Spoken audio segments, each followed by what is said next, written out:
Queridos irmãos, a paz do Senhor para todos. Amém. Como é que vocês estão? Vamos para mais uma aula. Nossa quinta aula, Elementos da Teologia, lições 9 e lição 10. Hoje nós vamos estudar a eclesiologia, a doutrina da igreja, bem como a escatologia, a doutrina das últimas coisas. Lembrando os irmãos, mais uma vez eu repito, nós estamos apenas fazendo aqui, dando uma visão geral dos temas aqui elencados no nosso livro, e mais adiante, no médio e no avançado, nós vamos tratar de cada um desses temas de forma de forma mais nos seus pormenores, pormenorizada, certo? Então, é só uma visão geral dos assuntos aqui elencados. E nós estamos hoje na lição 9, Eclesiologia. Eu queria que vocês nos acompanhassem a partir da página 153 do livro. Lembrando os irmãos que nós estamos na reta final, hoje é a última aula. Então hoje vocês vão pegar esse nosso subsídio, que é o vídeo, dar uma lida na revista, no livro, responder os exercícios, os questionários e assim poder fazer a prova, a avaliação de vocês, tá certo? Espero que vocês tenham tido um bom proveito da matéria, muito embora eu ainda prefira o modelo presencial de aula. Para mim é mais proveitoso, aquele contato, aquela forma de dialogar com vocês é melhor do que aqui nesse monólogo, mas aprove a Deus que isso acontecesse. Estamos aqui na dispensação de Deus para fazer o nosso melhor para Ele no que diz respeito ao ensino da sua palavra. Muito bem, página 153 em diante, nós temos a matéria, a lição 9, a matéria Eclesiologia, doutrina da igreja. Deixa eu falar aqui para vocês alguma coisa. O ensino das escrituras sobre a igreja, ela é apresentado em linguagem clara como todas as demais doutrinas.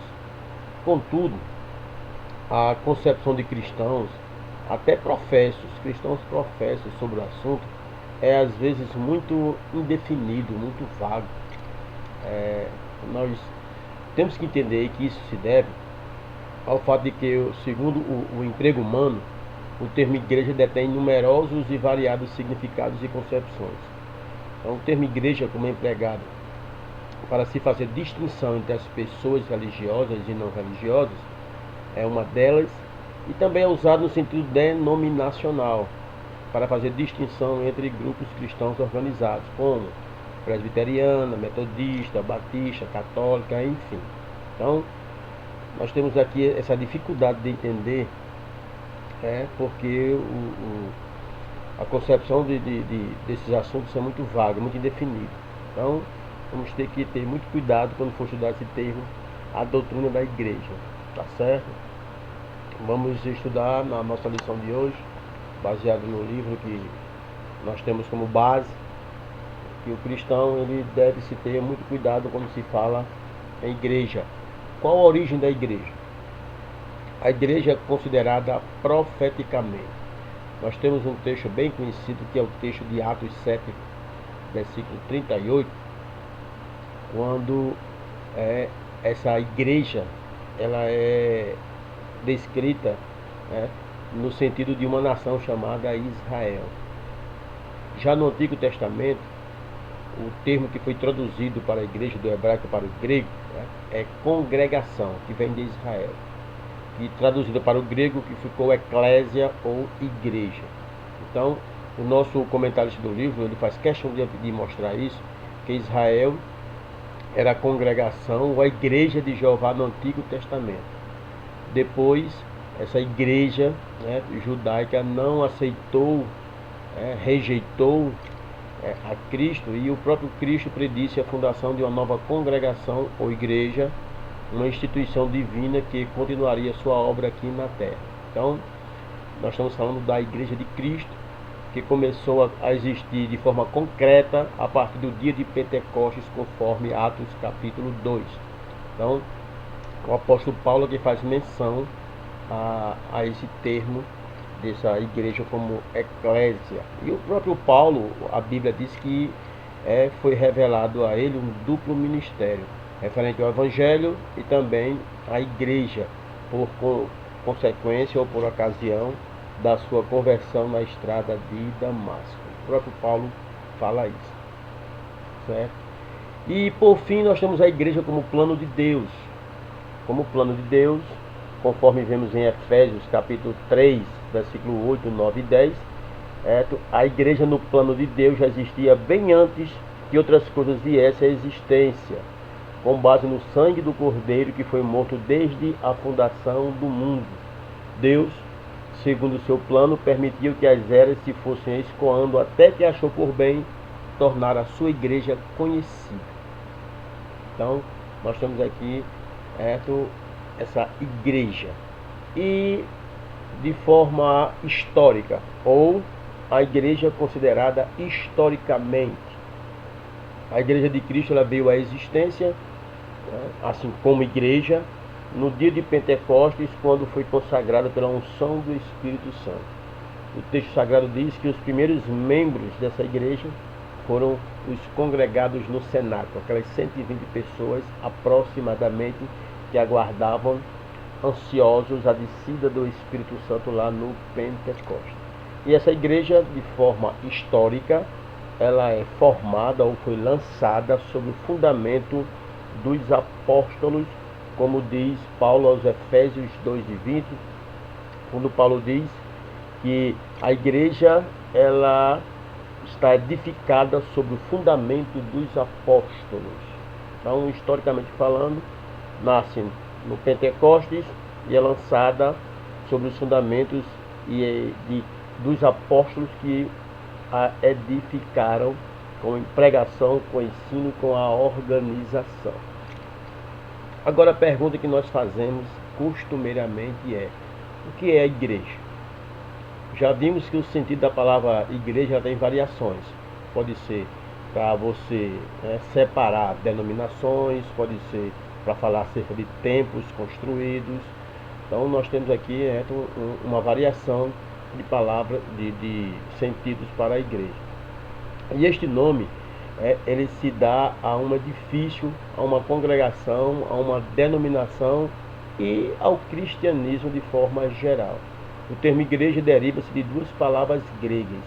É uma preposição e um verbo, que significam literalmente chamados para fora. Isto é, aqueles que são chamados por Deus para fora do mundo, para constituir um corpo espiritual unido, pertencente ao Senhor.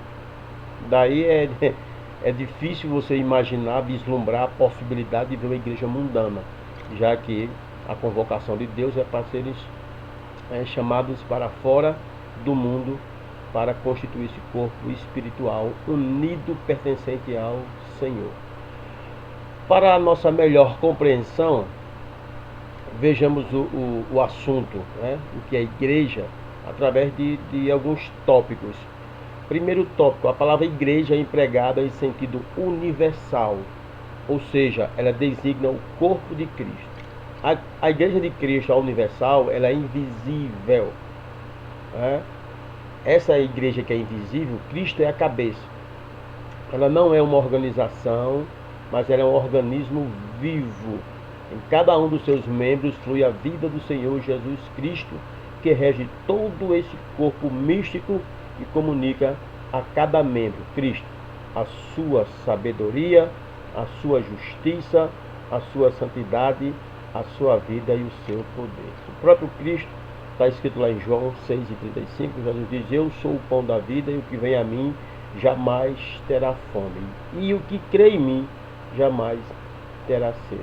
É uma pessoa que pelo novo nascimento se uniu ao Senhor, integra como os demais remidos, um organismo no qual estão o amor e a graça de Cristo Jesus. Então, a igreja, no sentido universal, corpo de Cristo, invisível, aquela que vai morar no céu, qual Cristo é a cabeça. Temos aí a Assembleia Universal, que é descrita sobre a forma de um templo. E aqui nós temos essa fundação lançada sobre os apóstolos, os profetas, né?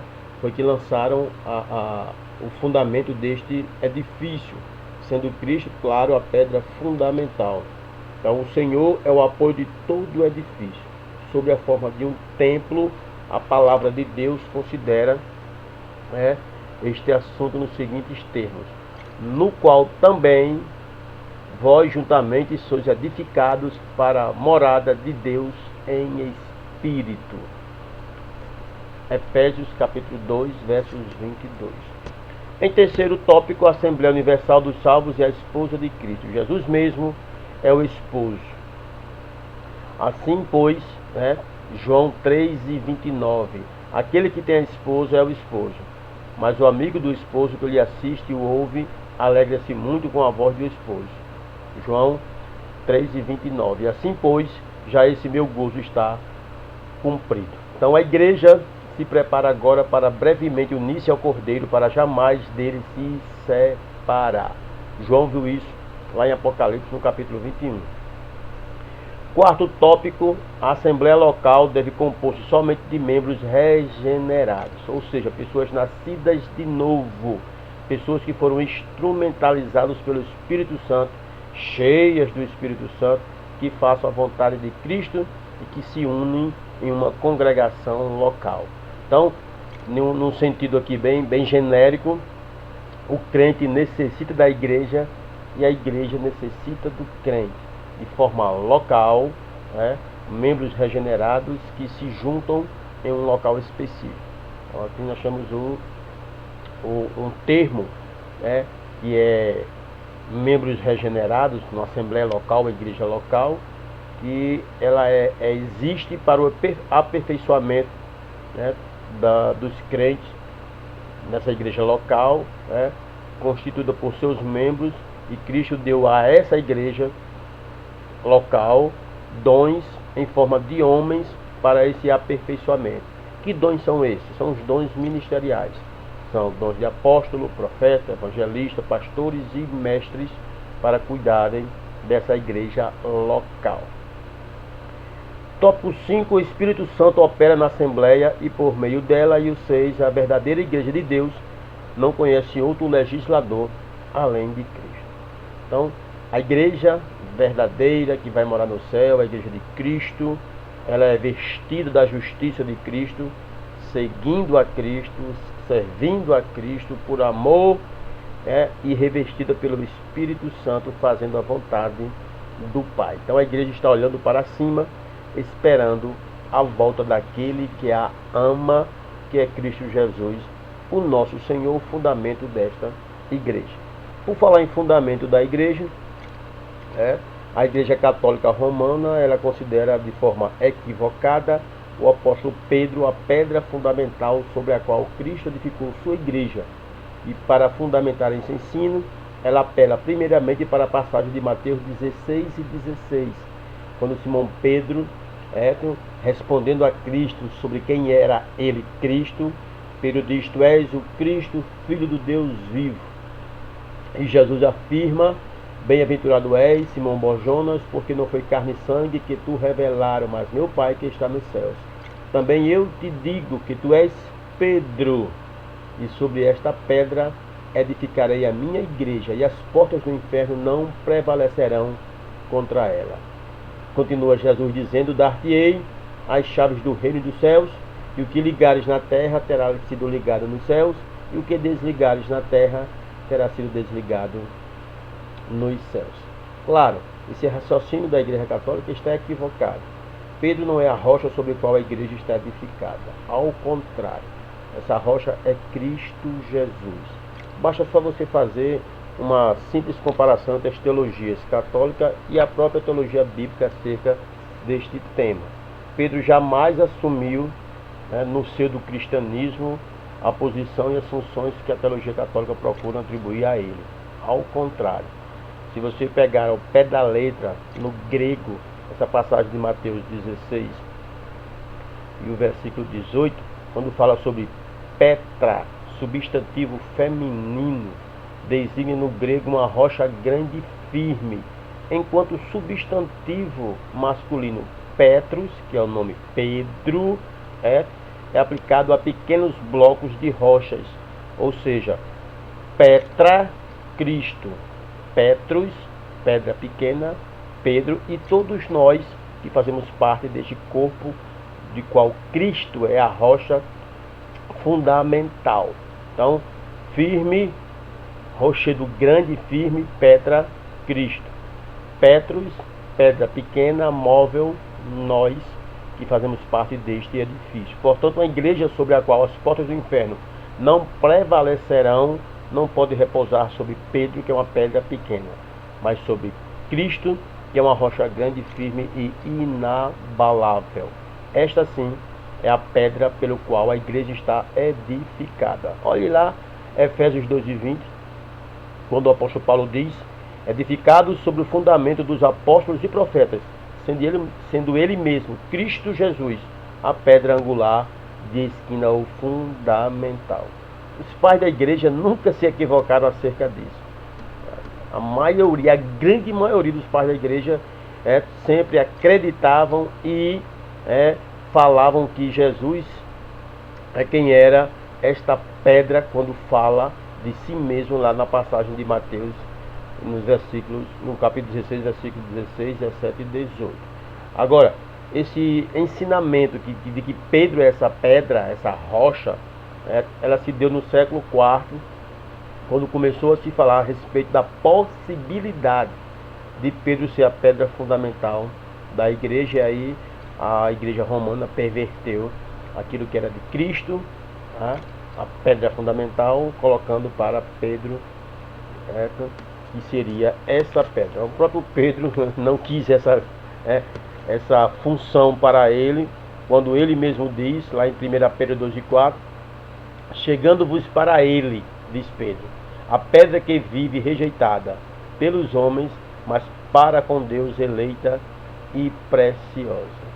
1 Pedro capítulo 2, versículo 5. Vós mesmo, como pedras que vivem, são edificados casa espiritual para ser de sacerdócio santo, a fim de oferecer sacrifícios espirituais agradáveis a Deus por intermédio de Jesus. Então, o próprio Pedro, no versículo 4, fala em Jesus sendo Petra, substantivo feminino, e o próprio Pedro, no versículo 5, fala pedras ou petras, Petros, que é o substantivo masculino, falando acerca dele próprio, de nós, membros da igreja, qual Cristo é a pedra.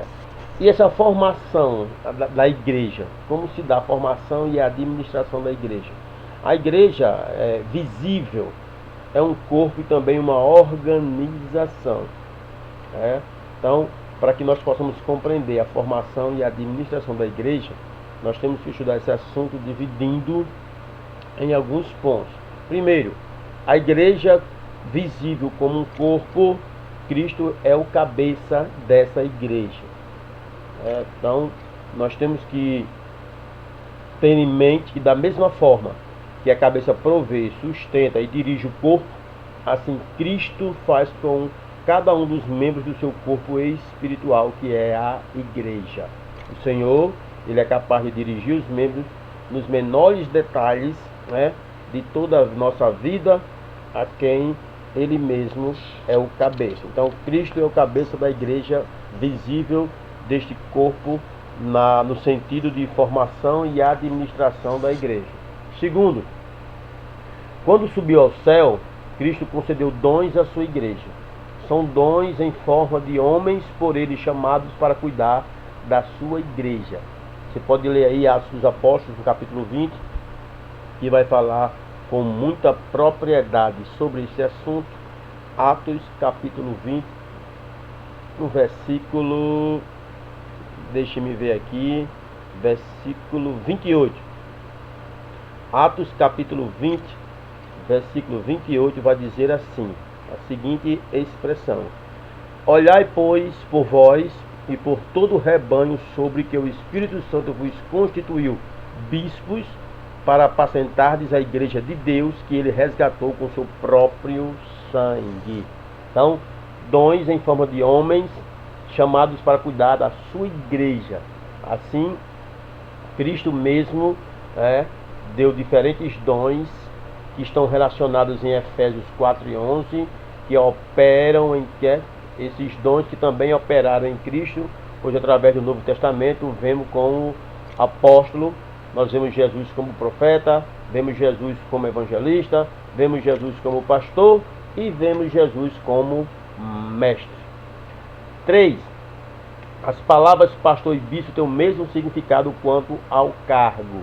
Bispo, tradução de um vocábulo grego que significa supervisor. Pastor, no original, é o que conduz, alimenta e defende as ovelhas. Claro, na forma de intelectualidade humana, vamos ver aqui várias pessoas falarem muitas coisas acerca de bispos, pastores, enfim, mas tem o mesmo significado quanto ao cargo.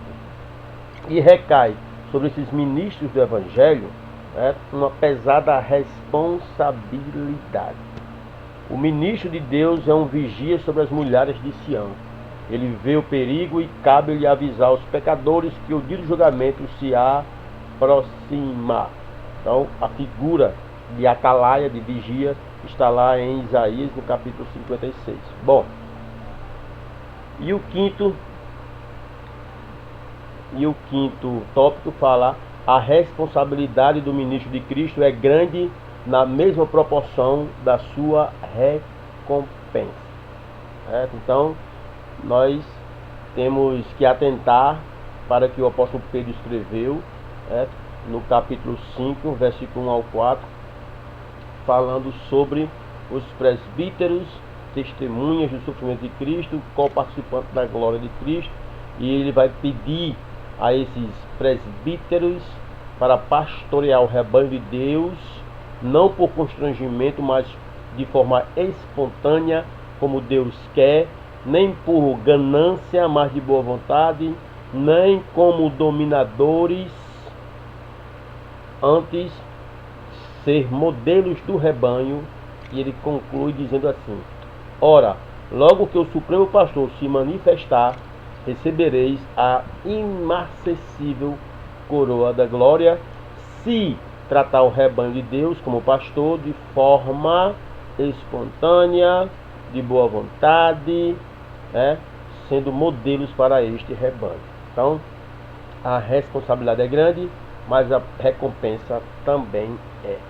E para encerrar esse tópico, a missão da igreja. O propósito de Deus, diz o nosso comentarista, o propósito de Deus para alcançar o mundo e transformar o homem requereu a encarnação da segunda pessoa da Trindade. Essa verdade é expressa nas palavras do apóstolo João, que o Verbo se fez carne e habitou entre nós, versículo 14 do capítulo 1 do Evangelho de João. Então, o Verbo se fez carne para poder ser compreendido e visto pelo homem. Esta é a função e vocação da Igreja de Cristo: permitir que o Verbo se manifeste através dos seus membros. A missão da igreja é mostrar esse Cristo, esse Verbo para os pecadores. E ainda diz o nosso comentarista que a igreja ela é marcante quanto à sua missão e tem uma singularidade. Aqui na terra, construir um lugar de habitação para Deus, dar testemunho da verdade, tornar conhecida a multiforme sabedoria de Deus, dar eterna glória ao Senhor, edificar os seus membros, disciplinar os seus membros, evangelizar todo o mundo. Esses são papéis da igreja aqui na terra. A lição 10, nós temos aqui a escatologia, ou a doutrina bíblica das últimas coisas. Os eventos, meus queridos, que estão acontecendo e ainda vão acontecer, são parte do eterno plano divino através dos séculos. Esse plano é revelado nas Escrituras através de muitas passagens. Então você vai ver aí 2 Reis, Isaías, Efésios falando acerca desses planos de Deus. Mas, para conhecer o posicionamento da escatologia no campo da doutrina bíblica, é preciso que se dê pelo menos a classificação das doutrinas bíblicas em 3 classes gerais. Quais são essas 3 classes? Doutrina da salvação, doutrina da fé cristã e a doutrina das coisas futuras, das coisas que estão para acontecer. Então nós Vamos estudar no primeiro texto sobre o arrebatamento da igreja, que é a segunda vinda de Jesus aqui na terra. A Bíblia dá alguns sinais. O próprio Cristo fez relato a isso e seus apóstolos também. A Bíblia não revela o dia exato do arrebatamento da igreja, mas dá algumas coordenadas pelas quais nós podemos concluir, se deve estar longe ou se deve estar perto esse tão maravilhoso dia. Então a Bíblia vai falar de várias coisas acerca da segunda vinda de Cristo. Mas nós, assembleianos de Deus, já que o nosso curso é confessional, nós acreditamos que Jesus virá e a sua segunda vinda, que é mencionada 318 vezes no Novo Testamento, ela se dará primeiro nos ares, 1 Tessalonicenses 4,17, e depois Cristo se manifestará para todas as pessoas, todo olho a verá. Então, nós temos a primeira fase da segunda vinda de Cristo, que diz respeito ao arrebatamento da igreja, juntamente com a ressurreição dos santos, e concerne somente a igreja fiel que o espera velando. E a segunda fase diz respeito à manifestação física e pessoal de Jesus, acompanhado dos seus santos e anjos, isso no que diz respeito a Israel e as demais nações do mundo sobreviventes na ocasião desta segunda etapa da vinda de Cristo. Então, o texto sagrado vai nos relatar que na segunda etapa da vinda de Cristo, que será de duas vezes, a primeira, a igreja será arrebatada, e segundo, Cristo aparecerá a todas as pessoas que ainda restarem aqui na terra. Este mundo estará, o número de pessoas estará muito reduzido quando Cristo vier para julgar as nações. Bom, nós temos aqui alguns tópicos que eu vou passar aqui, conversando aqui com vocês, esqueci de passar os slides, me desculpem, tá certo? Nós temos aqui algumas diferentes abordagens escatológicas cristãs. Eu vou só passar aqui para vocês, bem rápida. Nós temos aqui uma abordagem escatológica chamada de pré-tribulacional pré-milenista, onde diz que a segunda vinda de Cristo ela será dividida em duas partes. Jesus virá arrebatar a igreja, depois teremos a grande tribulação, que se divide em duas partes, são 7 anos, 3 anos e meio, cada uma parte dessas, e depois da grande tribulação, ou da tribulação, desculpe, Cristo aparecerá, e todos irão ver o Cristo, e logo após teremos o milênio após a tribulação. Nós temos também uma segunda corrente escatológica que nós chamamos de pós-tribulacionista. O que é que eles creem? Que a igreja vai passar pela grande tribulação aqui na terra, e Cristo só vai voltar após esta tribulação, e em seguida o milênio. Tem ainda as abordagens escatológicas pós-milenistas, dizendo que Jesus só virá após o milênio, que ele vai aparecer e vai ter o segundo, o juízo final. Tem uma que diz, que são os amilenistas, que o milênio será simbólico. Cristo não vai ser o rei aqui na terra desse reinado milenar, e Jesus só virá depois desse milênio simbólico para poder vir o juízo final e depois a eternidade.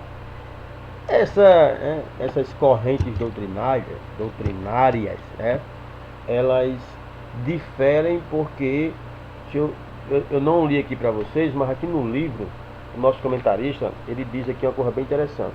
Ele fala assim, página 169, ele diz assim, nosso comentarista, a segunda vinda de Cristo, ela é tratada, mencionada no Novo Testamento, mas um exame descuidado de muitos trechos pode levar a conceitos conflitantes. É o que nós estamos vendo aqui. Por exemplo, um trecho diz que Cristo virá nos ares, enquanto o outro que ele virá à terra. Um trecho diz que ele virá em secreto, como ladrão. Outro trecho diz que ele virá e todo olho o verá. Um trecho ensina que sua vinda será um tempo de regozijo, enquanto outro diz que os povos da terra se lamentarão. Tá certo? Então, se você não tiver o cuidado, você pode pegar um texto bíblico que vai embasar de forma equivocada uma dessas correntes doutrinárias. Mas nós, o que é que nós acreditamos? Paulo escrevendo aos Coríntios e aos Tessalonicenses, está aí na tela, ele vai dizer essas seguintes expressões: que a segunda vinda de Cristo será no momento, em um abrir e fechar de olhos ante a última trombeta. Será algo assim, ó, rápido. E depois Paulo escrevendo aos Tessalonicenses, ele vai dizer que nós não vamos de forma nenhuma preceder aqueles que morreram em Cristo. Eles serão arrebatados primeiro, tá certo? E depois nós, os vivos que ficarmos, seremos arrebatados entre as nuvens para o encontro com o Senhor nos ares, e assim estaremos sempre com o Senhor. Então, a nossa teologia, confessional assembleiana, nós somos o arrebatamento da igreja, nós somos pré-tribulacionistas.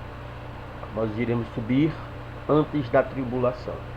Então Cristo virá na sua segunda vinda, na primeira fase, secretamente ele vai levar a sua igreja para morar com ele no céu.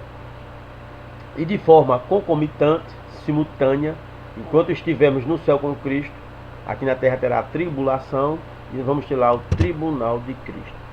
E esse tribunal onde cada um crente, salvo já lá em cima com Cristo, nós vamos receber, cada um de nós, o seu galardão, certo? De acordo com as obras que ele fez aqui na terra para Cristo. Aqui na terra, tribulação, lá no céu, tribunal de Cristo. Lá não vai saber se você foi salvo ou não, porque todos já foram salvos, já estão lá em cima para receber os galardões. E após, nós vamos ter lá no céu as bodas do Cordeiro, onde o Cristo ele vai apresentar a igreja linda, adornada, bonita, salva, a todas as entidades celestiais e ao próprio Deus lá no céu. Só vão estar os salvos em Cristo Jesus nessa fase. Após isso, sim, é que Cristo vai se manifestar de forma pública, na sua segunda vinda pública, onde todo olho verá, para Israel, e nesse encontro será depois da segunda fase da grande tribulação, onde o anticristo já tem se revelado para Israel, já tem perseguido o povo de Deus e os cristãos aqui na terra. Aí se levantará contra Israel e contra todos que se dizem cristãos, e naquele grande dia haverá uma grande batalha, um grande conflito, que a Bíblia também faz o relato dela, onde haverá uma batalha no Armagedon, no vale de Megido. Agora, uma coisa bem interessante, que nós temos que entender isso. A tribulação, esse período tribulacional, ele é manifesto por Deus para os judeus. É para se revelar a Israel, certo? Então, essa tribulação ela só vai acontecer para que Israel, o povo de Deus, certo? De fato reconheça em Jesus sendo o seu Messias. Claro que muitas pessoas irão se salvar na tribulação, claro que sim. Tem que ficar aqui aqueles que são desviados, afastados, aqueles mesmo que estavam dentro da igreja, mas não faz parte da igreja visível, são crentes, nós chamamos nominais. Todos eles que vão ficar aqui na terra após o arrebatamento da igreja, durante a tribulação, com certeza esses vão ver o que fizeram de errado e vão se converter de fato a Cristo, e aí esses vão ter a possibilidade de se salvarem também. Mas aí já é outra história, porque enquanto a igreja estará no céu com Cristo, com o corpo já revestido de incorruptibilidade, aqueles que ficarem aqui ainda vão envelhecer ainda vão morrer, tá certo? Durante o reinado milenar de Cristo. Mas vamos falar sobre isso com mais propriedades lá na frente, não se preocupem. Vocês vão ter um livro específico que vai falar sobre isso, tá certo? Quando nós vamos estudar Daniel e Apocalipse lá na frente. Não esquentem a cabeça, tá bom? Então, terá no Vale do Armagedon, em Meguido, essa batalha de Cristo e a igreja juntas com Israel vão guerrear contra as nações e o anticristo que estão guerreando contra Israel.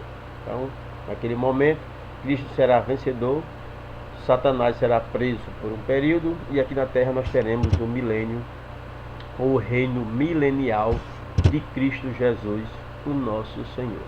A sede desse reino será Jerusalém. A paz na terra será porque Cristo estará reinando e não porque Satanás está preso.